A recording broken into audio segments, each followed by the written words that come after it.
Good evening 12th class के बच्चों। जो बच्चे ऑर्गेनिक केमिस्ट्री देख रहे हैं, ये ऑर्गेनिक केमिस्ट्री की आज से पहली क्लास है।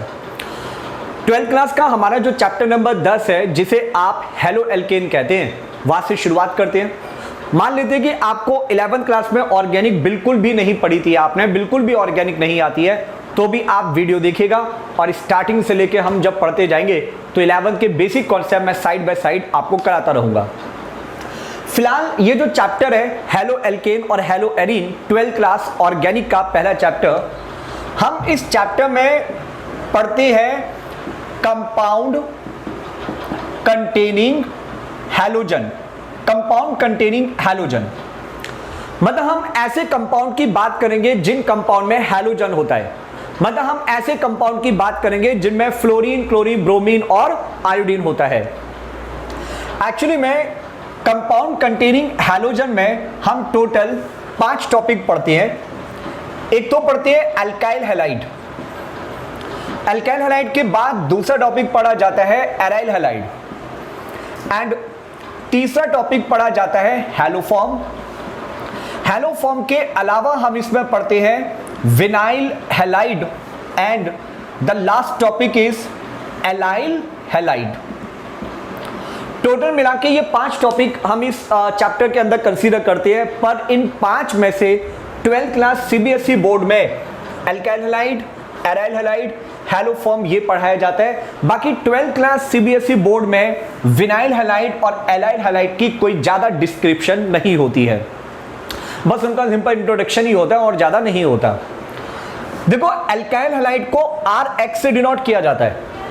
हम पढ़ने जा रहे हैं उन कंपाउंड के बारे में जिसमें ये बॉन्ड होता है कार्बन और हैलोजन का। और आपको पता है कि हैलोजन की जगह फ्लोरीन, क्लोरीन, ब्रोमीन या फिर कौन होगा, आयोडीन होगा। अल्काइल हैलाइड को RX से डिनोट किया जाता है और अल्काइल हैलाइड हेलो एल्केन का ही दूसरा नाम है। हेलो एल्केन आईयूपैक नेम होता है और अल्काइल हैलाइड इसका ओल्ड नोमेनक्लेचर में यूज किया जाता है। केमिस्ट्री में एराइल शब्द का मतलब होता है बेंजीन। बेंजीन को एराइल कहते हैं।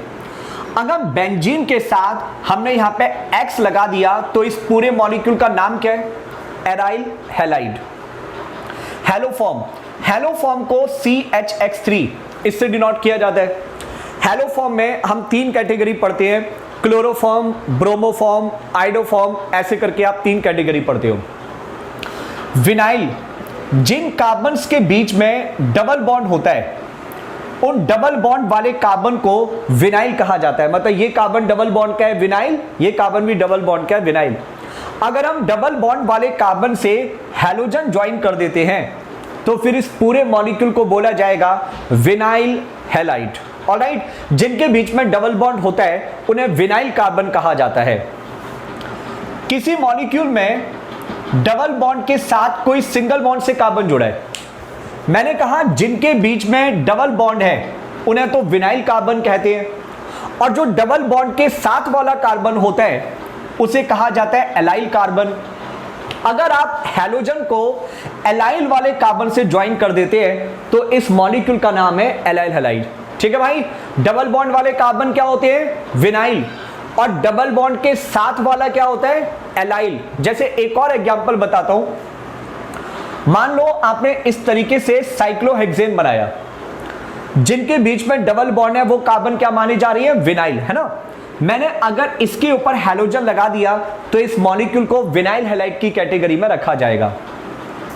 अगर आप ये वाला एग्जांपल लेते हो तो ये दोनों कार्बन तो विनाइल के और डबल बॉन्ड के साथ वाला कार्बन एलाइल का होता है, तो ये जो सिंगल बॉन्ड वाला कार्बन है ये एलाइल का होगा। और इस कार्बन पे आपने हैलोजन लगा दिया तो ये पूरा मॉलिक्यूल क्या माना जाएगा, एलाइल हैलाइड। तो फिलहाल ये मैंने आपको नोटिफिकेशन बताया कि अल्काइल हैलाइड, एराइल हैलाइड और हैलोफॉर्म क्या होती है। इसे फटाफट कॉपी करिए और यहां से शुरुआत करते हैं कि ये अल्काइल हैलाइड बेसिकली क्या है। हम अल्काइल हैलाइड के बारे में पढ़ेंगे। इस चैप्टर में हैलोजन के जो कंपाउंड होते हैं उनका हमारी लाइफ में बहुत ही अच्छा यूज होता है, काफी ज्यादा यूज होता है। जैसे आजकल इस दवाई के बारे में आपने सुना होगा क्लोरोक्विनोन। क्लोरोक्विनॉल, क्लोरोक्विनॉल करके दवाई होती है। एंड ये क्लोरोक्विनोन जो दवाई होती है ये मलेरिया के ट्रीटमेंट में यूज की जाती है। जब आप ये एनसीईआरटी से चैप्टर ओपन करोगे तो सबसे नीचे की साइड 3 दवाइयों के नाम लिखे हैं। क्लोरामफेनिकोल को हम टाइफाइड जैसी दवाइयों में यूज करते हैं। एक तो दवाई होती है क्लोरामफेनिकोल। क्लोरामफेनिकोल ये जो दवाई होती है ये टाइफाइड में यूज की जाती है। क्लोरोक्विन फीवर कम करने के लिए मलेरिया में यूज की जाती है। आपको पता है कि कोरोना जो चल रहा है, भारत सभी देशों को जो दवाई भेज रहा है, जो सेल कर रहा है, वो ये वाली दवाई है। हमारे भारत ने काफी सारी दुनिया में लोगों की जो मदद की है कोरोना की बीमारी में फीवर को कम करने के लिए, वो ये दवाई होती है क्लोरोक्विनोन। आप लोग नेट के ऊपर इसका फार्मूला सर्च करोगे, आपको फार्मूला मिल जाएगा। क्लोरोक्विनोन, इसके अंदर क्लोरीन होता है, क्लोरामफेनिकोल के अंदर क्लोरीन होता है। एक और दवाई होती है जो हम यूज करते हैं, हैलोथेन। एक्चुअली हैलोथेन को यूज किया जाता है एनास्थेटिक एजेंट। एनास्थेटिक एजेंट मतलब बेहोश करने के लिए। जब कोई डॉक्टर ऑपरेशन वगैरह करता है तो ऑपरेशन करने से पहले इंसान को बेहोश करना होता है। वैसे बेहोश करने के लिए कई सारी चीजें यूज की जाती हैं। क्लोरोफॉर्म को यूज किया जाता है, ईथर को यूज किया जाता है, लेकिन हैलोथेन एक कंपाउंड होता है CF3CHClBr। ये जो कंपाउंड होता है इसका नाम हैलोथेन होता है। तो आप देख रहे हैं इसमें क्लोरीन, ब्रोमीन और फ्लोरीन इस तरीके से कंपाउंड, इसमें फ्लोरीन, क्लोरीन, ब्रोमीन और फ्लोरीन, क्लोरीन, ब्रोमीन 3 हैलोजन है। एंड ये मॉलिक्यूल हमारा नेचर में कैसा होता है, एक एनास्थेटिक एजेंट, बेहोश करने के लिए यूज किया जाता है। फिलहाल आप लोग ये कॉपी कर लीजिए, और भी मैं जरूरी जानकारी आपको इसके बारे में देता रहूंगा। ये चीजें मल्टीपल चॉइस में कॉम्पिटिशन में पूछी जाती है। ठीक है, नोट करो।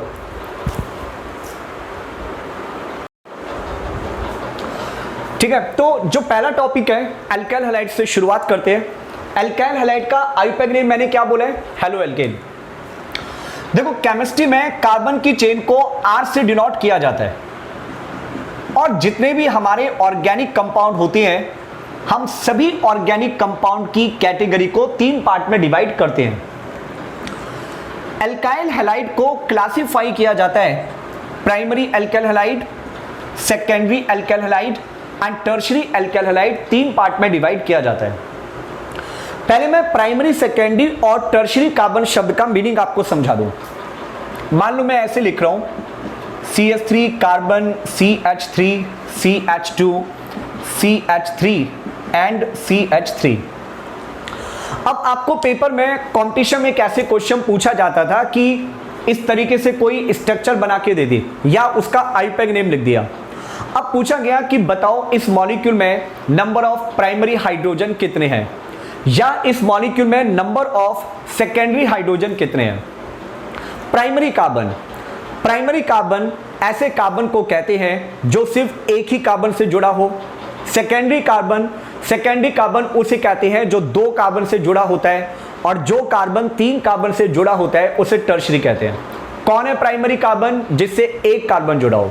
सेकेंडरी कौन है, जो 2 से जुड़ा हो। टर्शियरी जो 3 से जुड़ा हो, और जो 4 से जुड़ा होता है उसे क्वाटरनरी कार्बन कहते हैं। ये कार्बन एक ही कार्बन से ज्वाइन है, तो इसे बोला जाएगा प्राइमरी। इसको भी प्राइमरी बोला जाएगा, इसको भी प्राइमरी बोला जाएगा।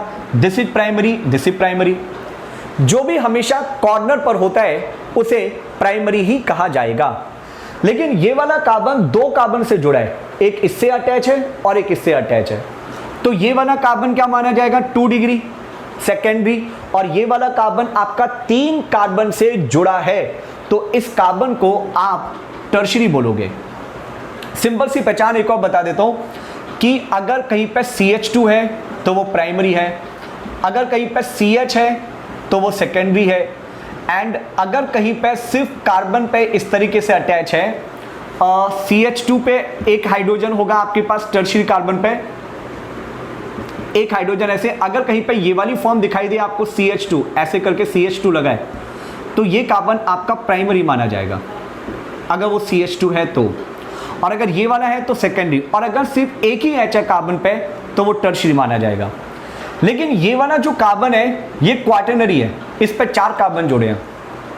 बहुत सिंपल सी बात है, प्राइमरी, सेकेंडरी, टर्शियरी का मीनिंग आपको समझ में आ रहा होगा। जो 1 कार्बन से जुड़ा है वो प्राइमरी, जो 2 से जुड़ा है वो सेकेंडरी, और जो 3 से जुड़ा है वो टर्शियरी होता है। देखो भाई, अगर मैंने लिखा RCH2 या फिर RCH एंड R या RC एंड R, ये चीज मैंने लिखी। अब इसके अंदर ध्यान से देखो, ये कार्बन 3 डिग्री टर्शरी है, ये कार्बन 2 डिग्री सेकेंडरी है, और ये वाला कार्बन कैसे है आपका 1 डिग्री प्राइमरी है।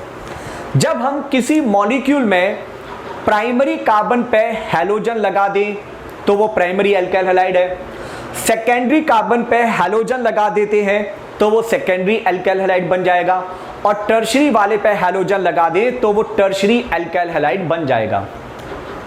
ये कार्बन प्राइमरी था, मैंने इस पे हैलोजन लगा दिया तो ये पूरा का पूरा कौन है, प्राइमरी एल्काइल हैलाइड।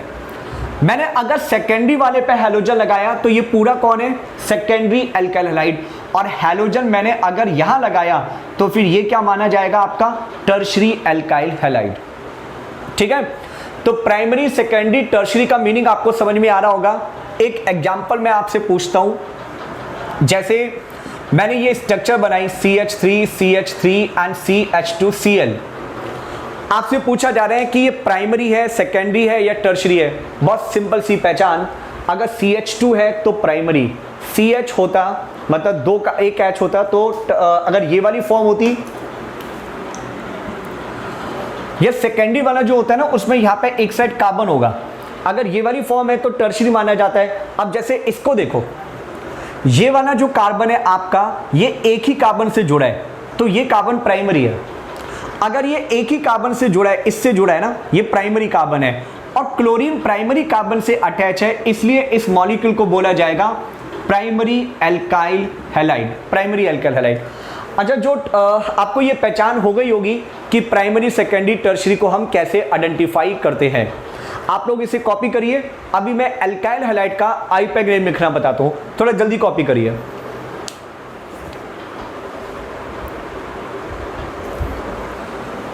अब बारी आती है कि एल्काइल हैलाइड का आईयूपीएसी नेम कैसे लिखा जाता है। हम दुनिया में जब भी कोई आईयूपीएसी नेम लिखते हैं तो सबसे पहले हम मेंशन करते हैं वर्ड रूट।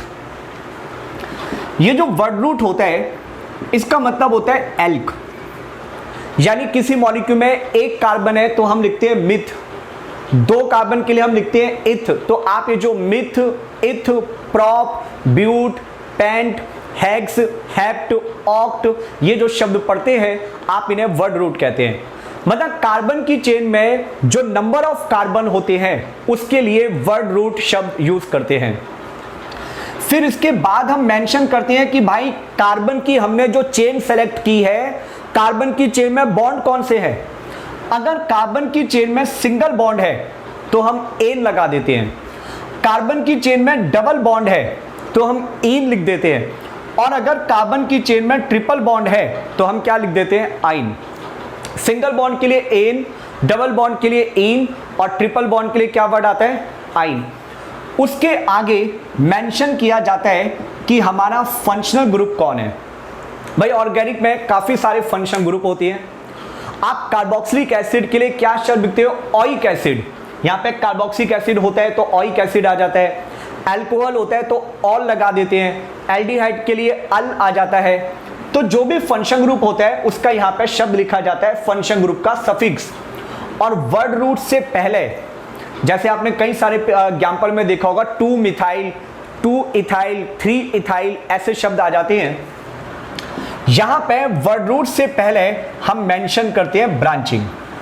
जब भी कोई नाम लिखा जाता है तो नाम लिखने का ये एक बेसिक स्केलेटन होता है, ये एक बेसिक स्ट्रक्चर होती है, इसके बेस पे नाम लिखा करो। जैसे एल्काइल हैलाइड RX, हैलोजन को हम हैलो कहते हैं और हैलोजन को ना ब्रांचिंग माना जाता है। फ्लोरीन, क्लोरीन, ब्रोमीन, आयोडीन को हम ब्रांचिंग मानते हैं, हम उन्हें फंक्शन ग्रुप की तरह यहां पे मेंशन नहीं करते। और ये जो R वर्ड होता है, इस R वर्ड के लिए हमने लिखा एल्क। अगर इसमें सारे के सारे बॉन्ड सिंगल हैं तो हमने यहां पे लिख दिया एन। एंड अगर इसमें कोई ब्रांचिंग है तो ब्रांचिंग यहां पे लिखो, जैसे X यहां पे ब्रांचिंग है और X को क्या बोलते हैं, हेलो। इसकी जगह फ्लोरो, क्लोरो, ब्रोमो और आयोडो शब्द आता है। तो हेलो एल्केन इसका आईपैक नेम होता है। आपने एक बात देखी होगी, जब हम कार्बन की लॉन्गेस्ट चेन सेलेक्ट कर लेते हैं तो लॉन्गेस्ट चेन में हमें नंबरिंग करनी होती है। आप नंबरिंग वहां से करते हैं ताकि फंक्शनल ग्रुप को नंबर कम से कम मिले। अगर किसी केस में फंक्शनल ग्रुप नहीं होता तो फिर नंबरिंग ऐसे करते हैं ताकि डबल बॉन्ड या ट्रिपल बॉन्ड जो भी है उसको नंबर कम से कम मिले। अगर डबल बॉन्ड नहीं है, ट्रिपल बॉन्ड नहीं है, तो फिर हम नंबरिंग वहां से करते हैं जहां से ब्रांचिंग को नंबर कम से कम मिले। सबसे ज्यादा प्रायोरिटी किसकी है? Functional group. फंक्शनल ग्रुप के बाद डबल बॉन्ड, डबल बॉन्ड के बाद ट्रिपल बॉन्ड और ट्रिपल बॉन्ड के बाद ब्रांचिंग। क्योंकि हैलोजन हमारा ब्रांचिंग है तो काउंटिंग आप ऐसे करिएगा ताकि हैलोजन को नंबर कम से कम मिले। मैं आपको अभी इसके ऊपर कुछ एग्जाम्पल देता हूं जरा। जैसे एक एग्जाम्पल सपोज कि हमने ये लिखा CH2 double bond CH CH2Br। अब इस मॉलिक्यूल को ध्यान से देखो, इसमें ये जो 3 कार्बन की चेन है, इसमें ये जो ब्रोमीन है, ब्रोमीन फंक्शनल ग्रुप है या ब्रांचिंग? मैंने पहले ही मेंशन कर दिया कि हैलोजन को ब्रांचिंग माना जाता है, ये ब्रांचिंग है। तो ये जो डबल बॉन्ड है और ब्रांचिंग है, इसमें ज्यादा प्रायोरिटी किसकी है? डबल बॉन्ड की। यानी डबल बॉन्ड को नंबर कम से कम मिलना चाहिए। तो हम यहां से काउंटिंग शुरू करेंगे, 1 2 और 3। 3 कार्बन की चेन के लिए क्या वर्ड आ जाएगा? प्रॉप। 3 कार्बन की चेन के लिए प्रॉप वर्ड आ जाएगा। इसमें फर्स्ट पोजीशन पे डबल बॉन्ड है तो हम यहां पे क्या लिख देंगे? इन। जब किसी की पोजीशन 1 होती है तो यहां पे 1 मेंशन करने की जरूरत नहीं होती। इसकी थर्ड पोजीशन पे क्या लगा हुआ है? ब्रोमीन। तीसरे नंबर पे ब्रोमीन लगा हुआ है तो आपने यहां लिख दिया 3 ब्रोमोप्रोपीन। 3 ब्रोमोप्रोपीन इसका आईपैक नेम हो जाएगा। कॉपी करिए। अभी और भी मैं आपको एग्जांपल बताता हूं, इसकी और अभी प्रैक्टिस कराता हूं। फिलहाल ये कॉपी कर लीजिए।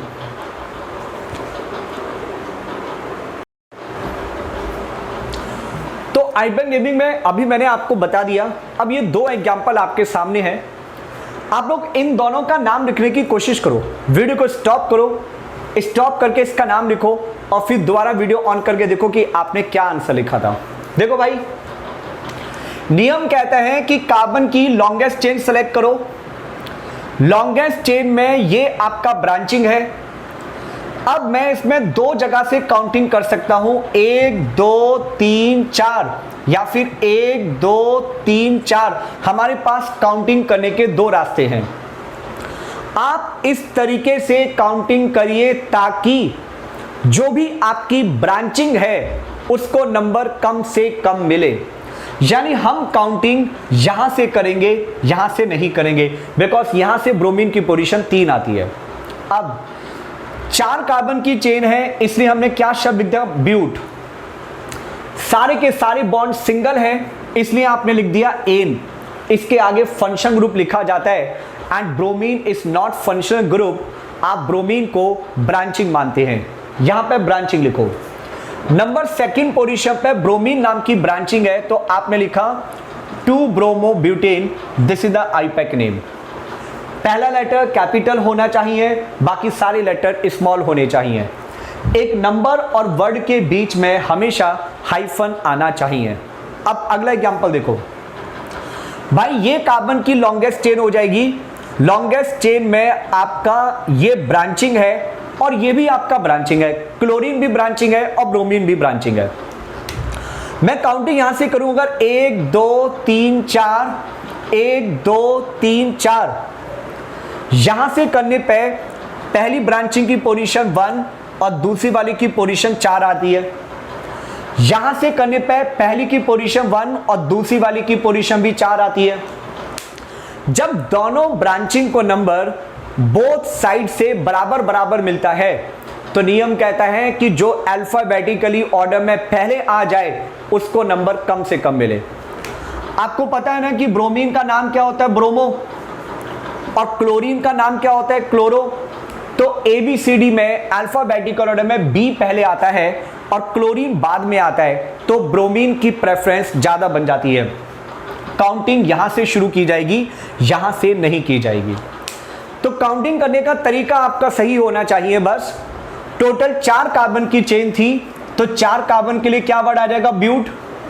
कार्बन की चेन में सारे बॉन्ड सिंगल हैं इसलिए आप यहां पे क्या लिख दोगे, एन। अब इसमें फर्स्ट कार्बन पे ब्रोमीन है, फोर्थ कार्बन पे क्लोरीन है, इन दोनों को अल्फाबेटिकल ऑर्डर में लिखो। तो अल्फाबेटिकल ऑर्डर में लिखा जाएगा 1 bromo and 4 chloro, 1 bromo 4 chloro butane, 1 bromo 4 chloro butane. तो शायद फ्लोरीन क्लोरीन ब्रोमीन की आईपैक नेमिंग का आइडिया आपको क्लियर हो गया होगा। जब पूरा सिलेबस खत्म हो जाएगा मैं एक आईपैक नेमिंग की अलग से वीडियो बनाऊंगा जिसमें पूरी कंप्लीट ऑर्गेनिक की आईपैक नेमिंग होगी। वो कैसे करते हैं वो बाद में करेंगे, फिलहाल हम हेलो एल्केन की नोमेनक्लेचर कर रहे थे। अब इसके आगे शुरू करते हैं कि एल्काइल हैलाइड को बनाया कैसे जाता है। आप लोग पहले ये कॉपी कर लीजिए।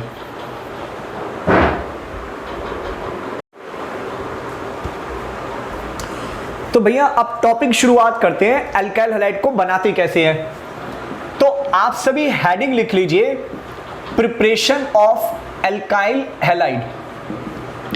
देखो जो भी बच्चा ये वीडियो देख रहा है, वीडियो देखते रहो, साथ साथ कॉपी में नोट्स बनाते रहो। जो रजिस्टर में लिखवाऊंगा पूरा as it is 12th class में वही आएगा, एक भी वर्ड उससे बाहर नहीं होगा। नोट्स अच्छे से बनाना, ये आपके IIT JEE और नीट में भी काफी हेल्पफुल रहेंगे। नोट्स को अच्छे से बनाते रहिएगा। एल्काइल हैलाइड की प्रिपरेशन, एल्काइल हैलाइड बनाने के 3 तरीके होते हैं। इसकी पहली प्रिपरेशन होती है from alkane, second preparation from alkene और प्रिपरेशन नंबर 3 फ्रॉम अल्कोहल। अभी मैंने वो 3 रिएक्शन लिख दी जो हम NCERT में पढ़ते हैं। एक्स्ट्रा रिएक्शन जो हम IIT नीट के लिए पढ़ाते हैं वो अलग से आपको बताऊंगा। फिलहाल मैंने NCERT वाली इस रिएक्शंस के बारे में बताता हूं। भाई सबसे पहली जो प्रिपरेशन है फ्रॉम एल्केन, ये 11th क्लास में भी पढ़ाई जाती है और इस रिएक्शन को हैलोजिनेशन का नाम दिया जाता है। हैलोजिनेशन, जिनेशन जनरेट करना यानी किसी चीज को प्रोड्यूस करना, बनाना। क्या चीज बनानी है, क्या जनरेट करना है, हैलो यानी फ्लोरीन क्लोरीन ब्रोमीन वाले कंपाउंड जनरेट करना। हैलोजिनेशन एल्केन मॉलिक्यूल की सबसे स्पेशल केमिकल प्रॉपर्टी होती है। हैलोजिनेशन में फ्लोरीन क्लोरीन ब्रोमीन का एटम हाइड्रोजन को हटाता है और हाइड्रोजन की जगह खुद आ जाता है। फ्लोरीन क्लोरीन ब्रोमीन आयोडीन का एटम हाइड्रोजन को हटाता है और हाइड्रोजन को हटा के खुद कार्बन से जुड़ जाता है, यानी हाइड्रोजन को रिप्लेस करना बाय हैलोजन। हैलोजिनेशन का आप सिंपल सा मतलब कहते हैं हाइड्रोजन को रिप्लेस करना bye halogen in the presence of UV rays, ultraviolet rays. चलो भाई शुरुआत करते हैं इसकी स्टोरी की। आपने कोई भी एल्केन मॉलिक्यूल लिया, जो भी एल्केन आपने लिया है उसका कार्बन एटम सिंगल बॉन्डेड होना चाहिए। मतलब आप जिस कार्बन से हाइड्रोजन हटाना चाहते हैं वो कार्बन सिंगल बॉन्ड से जुड़ा हो। अगर डबल बॉन्ड या ट्रिपल बॉन्ड से कार्बन जुड़ा है तो उससे हाइड्रोजन नहीं हटाया जाएगा। बताता हूं क्यों नहीं हटाया जाएगा, पहले रिएक्शन समझो।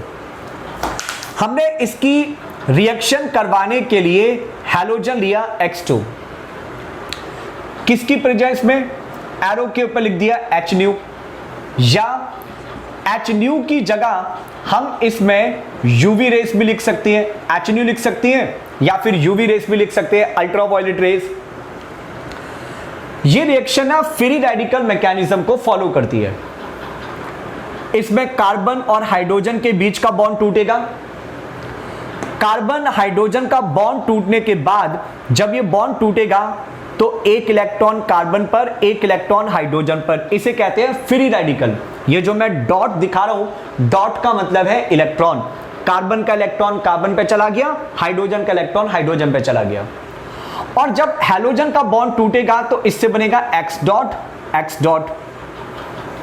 जब इस रिएक्शन को कराया जाता है तो इस रिएक्शन में ये हमारे इंटरमीडिएट बनते हैं।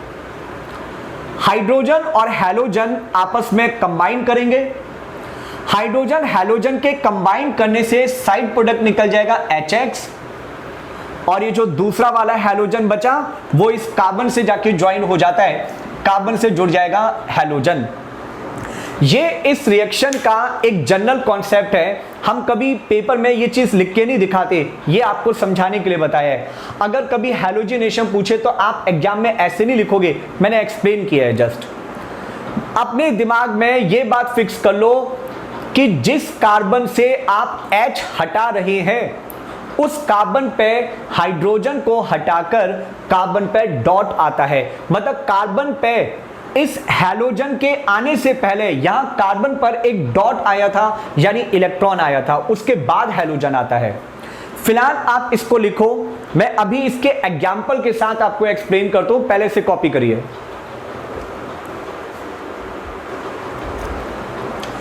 देखो ये जो हैलोजिनेशन मैंने अभी समझाया, इसके एग्जाम्पल को जरा अच्छे से समझो। मान लो हमें ऐसे कहा जाता है कि आपने इस रिएक्शन को कंप्लीट करना है, इसमें आपने क्लोरीन ऐड किया और एरो के ऊपर क्या लिख दिया, एच न्यू या फिर यूवी रेज, अल्ट्रावायलेट रेज। भाई ऑर्गेनिक में ना कोई भी बच्चा बैलेंसिंग को लेके परेशान ना हो जाए, कभी भी ऑर्गेनिक में बैलेंस नहीं करते।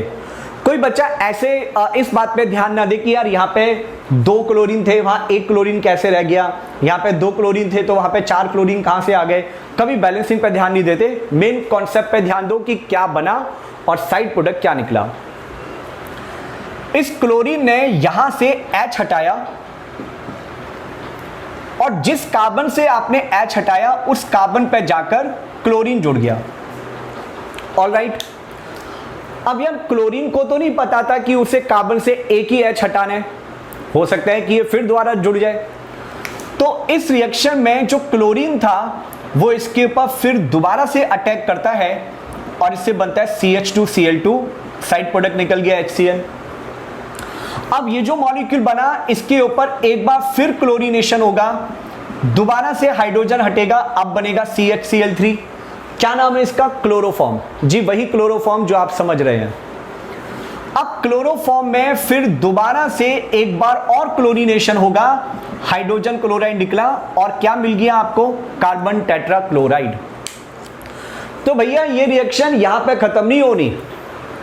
क्लोरीनेशन की आप ये जो रिएक्शन कराते हैं वो बार बार होती रहती है, तब तक होती रहती है जब तक कि सभी कार्बन से एक एक करके सारे के सारे H ना हट जाए। जब सारे H हट गए, कार्बन से सारे H हट गए, रिएक्शन रुक गई। जब तक हाइड्रोजन है, हैलोजन बार बार जुड़ता रहेगा, हाइड्रोजन हटाता रहेगा और खुद हाइड्रोजन की जगह आता रहेगा। तो भाई इस रिएक्शन में आपको ये तो मिलेगा, इसके साथ साथ ये भी मिलेगा, प्लस ये भी मिलेगा, प्लस ये भी मिलेगा।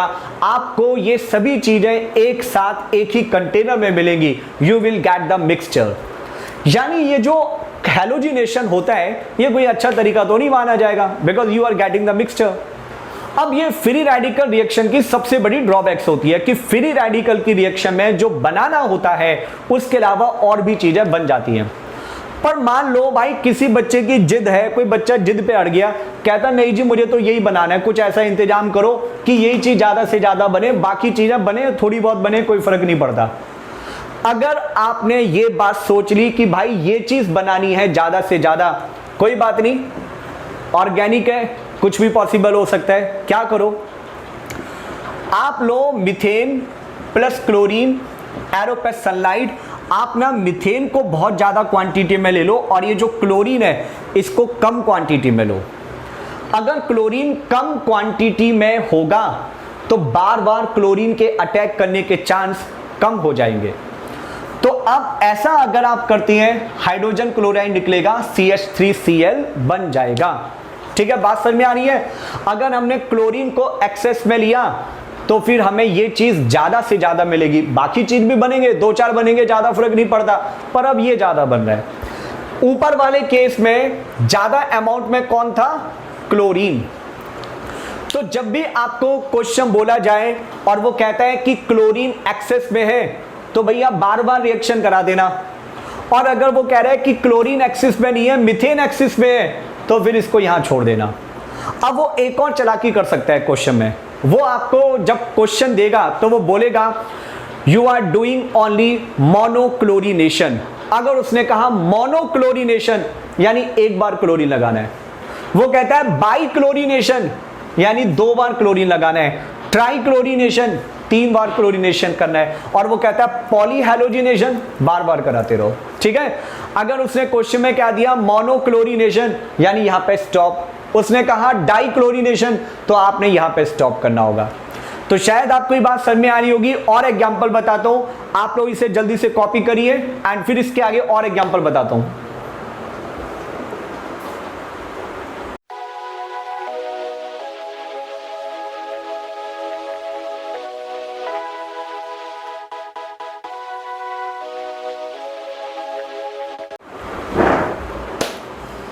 तो भाई पिछली वाली रिएक्शन को देख के लग रहा है कि आप काफी ज्यादा होशियार हो चुके हैं। नो डाउट आप हैं भी बहुत ज्यादा होशियार, काफी टैलेंटेड हैं। तो कुछ मैंने टुच्चे से चुटकुले आपके सामने दिए हैं, आप लोग जरा इन्हें पूरा करने की कोशिश करो, कंप्लीट करो, वीडियो को स्टॉप करो, स्टॉप करके और इसके आंसर कंप्लीट करिए, देखते हैं आप लोग क्या कर पाते हैं। फिर वीडियो ऑन करना, ऑन करके चेक करना कि भाई आपके आंसर और मेरे आंसर गलत तो नहीं आ रहे, अलग अलग तो नहीं आ रहे।